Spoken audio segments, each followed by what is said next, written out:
yhteistyötä nyt. Levymaisterihan on täällä yhdistänyt kuululaisen miehen jututeltavaksi. Ja aloitan sen verran, että viime vuonna me nähtiin Indiana Jones-elokuva TV-sarja Fox.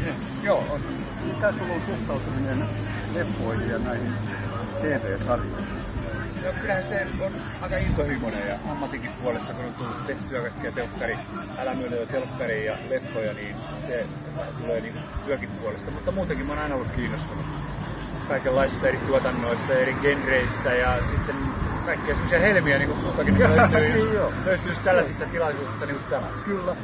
Onko siellä jotain, sanotaan nyt tuosta TV-puolen, mitä saadaan DVD:nä, niin jotain suosikkia sieltä 7-8? Kyllä mun vähän, joo siis on. Siis 80-luvulta, niin se nyt ei nyt tuohon viihdepuoleen, mutta semmoinen Brideshead with Visipede, eli mennyt maailmaan.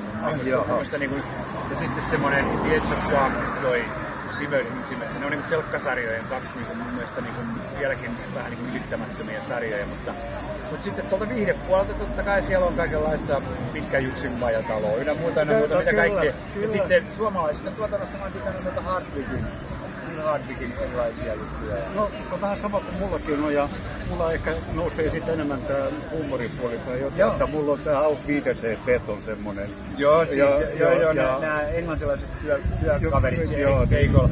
Se on aivan käsittämättömän siellä. Se on todella ihan fantastinen.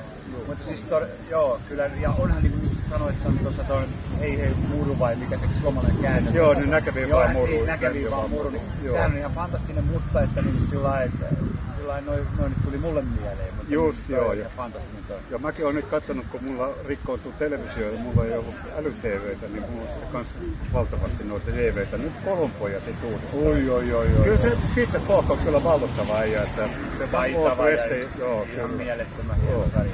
No, näin me ollaan asiaa käsitelty ja sitten tärkein suhtautuminen vinyylilevyyn, että sen verran Pontiuksen Parmaksesta, kun teillä on se valtavan kokoinen hieno levykokoelma, niin idea, onko sulla kovat levykokoelmat? Ja siis mulla on levyjä kyllä toki, mutta ei semmosia kokoelmia niin kuin näillä entusiasmeilla. Ja R. Salmi, joka on täällä nyt mukana jälleen kerran, niin sitä on oikeasti levykokoelma. Mä pääsen nauttimaan hänen kokoelmansa helmistä. Mutta se suhtautuminen vinyyleihin ja tähän tommoseen niin kuin menneeseen maailmaan. Sehän on intohimoinen. Ja mun siis sillä niin kuin 90% musiikista, jota mä kuuntelin, on kyllä 1800-luvun puolella, mutta se on taas klassista musaa. Mutta sitten toden niin toi pop rock ja toi puoli, niin mä oon vinyyliajan lapsi ja jos mä sanon tällaisia nimiä kuin Led Zeppelin, Rolling Stones ja sitten sieltä tullaan tänne Suomi-puolelle kaiken maailman Big Bamit ja Blue Sectionit ja Jormasit. Sehän on mitä suurimmassa määrin vinyyliosastoa. Tai se aikakausi on vinyyli, jos kenen kuulostaa kaikissa formaateissa hyvältä, niin kyllä mulla vinyyli on se ainoa. Mulle siis se on se levykansi ja se kokonaisuus. Se on vähän sama. Joo, se on vähän sama, että mä tykkään kanssa, että kun täällä on pikkusen vanhettu, että mä pääsin näkemään viideset alusta saakka. Se oli Elvis ehkä ensimmäinen ja sitten siihen viideset lähti tuomaan ja sen jälkeen kun tuli joku omaa lavi, niin äijä ohjasi se on meno. Se on ollut meno. Joka päivä toistaa. Meillä on semmoinen samanlainen suhtautuminen. Tykkäät käyskennellä täällä näissä? Joo, mä pidän tästä. Ei pelkästään sen takia, että mulla on hyviä muistoja, kun täällä kuvattiin todellakin 4 tuotantokautta ja leffa sitä Pontio Farmasia, mikä on lähellä sydäntä se sarja, ei pelkästään näiden vinyyliasioiden, vaan siinä on hyviä muistoja. Mutta sitten tämmöiset tapahtumat, missä on niin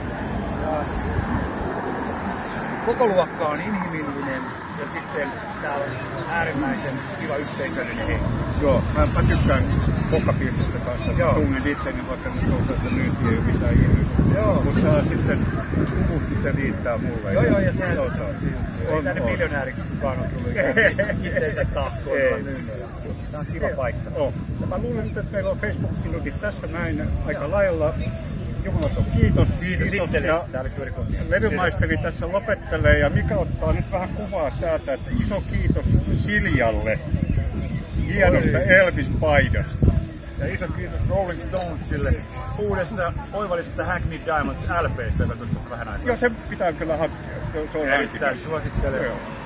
Ja se on nyt sitten levymaisteri myös, kun sanot heippa ralla. Kato sieltä, se löytyy jotain muitakin mun Mä katson, joo. Levymaisteriksi. Levymaisteriksi. Erittäin paljon kiitos, oli kiva, että suostuit tämmöiseen. Joo, ei hätää. Joo. Kiitos.